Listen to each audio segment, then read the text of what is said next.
여러분들 반갑습니다. 민주사회를 위한 변호사 모임 부회장 김남근 변호사입니다.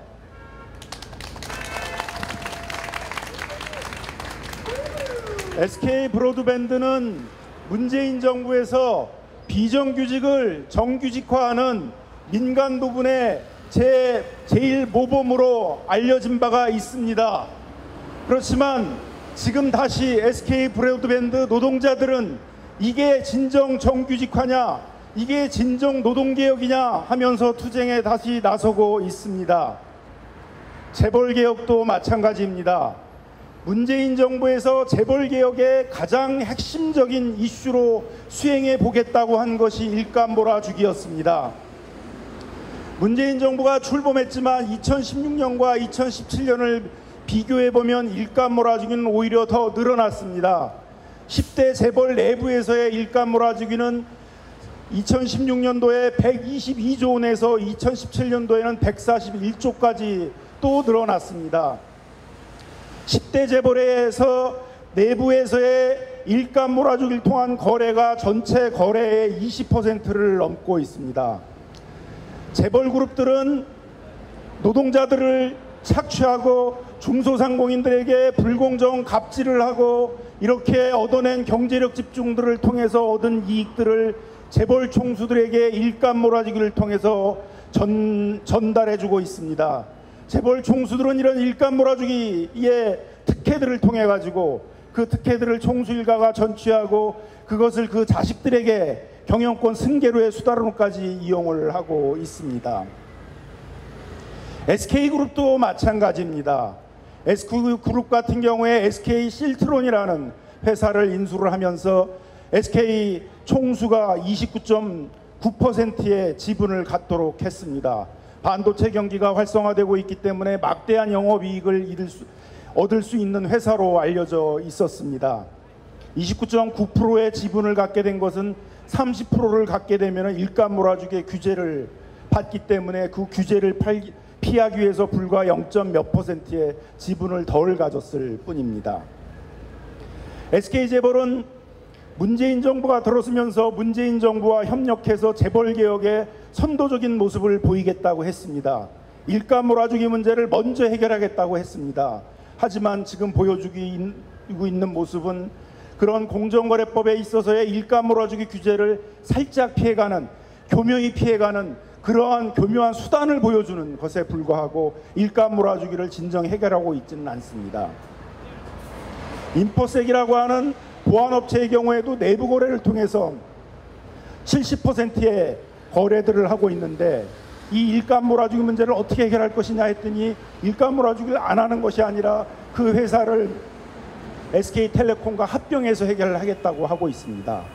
지분 구조만 이리저리 바뀌고 이리저리 합병만 할 뿐이지 일감 몰아주기 문제는 하나도 해결되는 것들이 아닙니다. 결국 문재인 정부에 있어서의 재벌 개혁이라는 것들이 법에서 정한 거면 피하면 된다. 비난받는 문제만 일단 덮어두고 보면 된다라는 이런 식의 개혁이지 진정한 재벌 개혁들이 이루어지고 있지 못합니다. 사법부는 더 말할 것도 없습니다. 사법부도 문재인 정부로 바뀌고 대법원장이 바뀌면서 사법부의 신뢰를 회복하고 재벌 재판에 있어서도 법의 정의, 법의 형평성을 회복하겠다고 이렇게 얘기를 하고 있습니다. 하지만 엊그저께 롯데 신동빈 회장의 재판을 보십시오. 달라진 건 딱 하나 있습니다. 박근혜 정부에서는 1심부터 집행유예였지만 문재인 정부에 들어오면 1심에선 실형을 받습니다. 하지만 또 2심에 가면 마찬가지로 3월이라고 하고 있는 징역 3년에 집행유예 5년이라는 또 재벌 풀어주기, 재벌 봐주기 재판이 되풀이되고 있습니다. 판결 이후에서만 화려하게 여러 가지 법리들을 펴고 있지만 결국은 재벌 총수는 풀어줘야 된다는 목표를 세워놓고 도구마를 세워놓고 여러 가지 화려한 논리를 동원해서 얘기하고 있을 뿐 결국 재벌 총수들을 풀어주는 재판으로 일관을 하고 있습니다. 일반인들 같은 경우에는 몇 천만 원만 뇌물을 줘도 실형을 받고 있는데 70억이라는 어마어마한 거대한 뇌물을 주고도 실형을 받지 않는다면 우리 국민들 누가 우리 사법부에 법의 정의가 있고 법의 형평이 있다 이렇게 얘기할 수 있겠습니까? 얼마 전까지 노동자들이 파업만 하더라도 단 한 번의 파업으로도 실형을 받는 경우가 허다한데 재벌 총수들은 거의 실형을 받는 경우가 없습니다.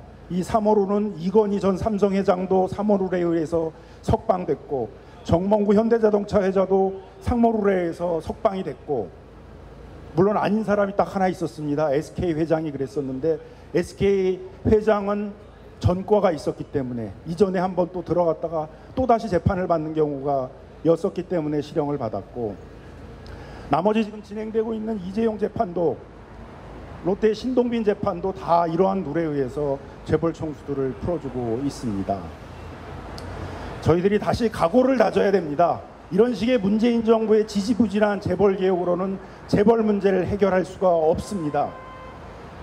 재벌 중심으로의 경제력을 집중을 막기 위해서 계열사들을 무분별한 계열사 확장들을 막기 위해서 지주회사에 대해서는 적어도 신규 자회사에 대해서는 반드시 신규 계열사에 대해서는 자회사를 통해서만 그렇게 계열사를 늘리도록 해서 더 이상 계열사들이 늘어나지 않도록 해야 되고, 일감 몰아주기는 원칙적으로 이리저리 복잡한 규제를 만들지 말고 원칙적으로 전부 불법으로 해야 됩니다. 이런 근본적인 재벌 개혁의 목표를 세워놓고 가열차게 재벌 개혁을 할 때만이 그나마 우리 세대에 조금이라도 이 재벌의 문제를 해결할 수 있는 진전을 볼 수가 있습니다. 여러분 노동자들도 저희 시민사회단체 민변도 다시 각오를 다지고 재벌 개혁에 대해서 부릅뜨고 눈을 부릅뜨고 문재인 정부가 이렇게 흔들리지 않고 제대로 재벌 개혁을 하지 못하는 것들을 방관하지 않고 문재인 정부가 재벌 개혁에 더 가열차게 나서도록 적극적으로 추동하고 비판하는 활동을 해야 됩니다. 여러분들이 투쟁을 할 때 저희 시민사회단체 민변도 함께 싸워나가도록 하겠습니다. 구하나 외치고 마치도록 하겠습니다. 일감 몰아주기 근절하고 재벌개혁 완수하자! 근절하고 재벌개혁 완수하자! 재벌개혁 완수하자!